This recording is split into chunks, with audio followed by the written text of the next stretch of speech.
Resah merasa tanah miliknya diserobot pihak lain, seorang pemilik tanah di Tambak Oso, Waru, Sidoarjo, menemukan bukti penyimpangan penerbitan sertifikat tanah. Sertifikat tanah nomor 863 yang diterbitkan tahun 2013 itu, ternyata luasannya juga mencakup badan sungai yang jelas-jelas tanah milik negara.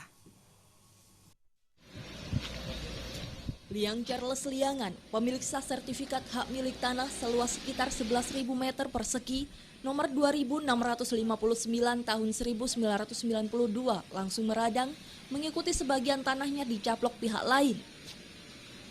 Ia baru menyadari sebagian tanahnya dicaplok setelah mengetahui muncul pagar kawat di sekitar tanah miliknya dan badan sungai. Ia pun meminta pengukuran ulang ke Badan Pertanahan Nasional BPN Sidoarjo untuk mengembalikan batas tanah disaksikan aparat kepolisian. Saat pengukuran itulah diketahui ada penyimpangan. Sertifikat tanah nomor 863 tahun 2013, luasannya sebagian mengambil tanah miliknya. Tidak hanya itu, badan sungai pengairan tambak di Desa Tambak Oso Waru yang berada di sekitar tanah miliknya ternyata juga masuk dalam sertifikat lahan nomor 863. Ya, saya keberatan itu karena tidak sesuai dengan peraturan.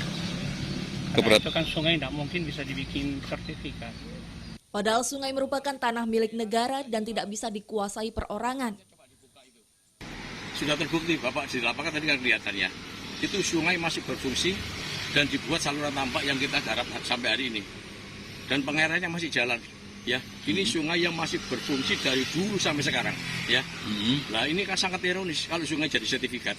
Apalagi melangkah sampai ke tanah hak milik 34 masuk di tanah ya SHM 34 atas nama Liang Charles Liangan. Pemilik lahan bersama tokoh masyarakat selanjutnya mendatangi kantor Desa Tambak Oso. Ia meminta kepala desa turut membantu penyelesaian batas tanah ini. Diduga terbitnya sertifikat tanah yang mencakup sungai tanah milik negara di Desa Tambak Oso melibatkan oknum mantan kepala. Kasus ini bakal berlanjut ke jalur hukum jika tidak ada iktikat baik pemilik sertifikat nomor 863 tahun 2013 menyelesaikan persoalan batas tanah. Dari Sidoarjo, Pramono Putra, iNews melaporkan.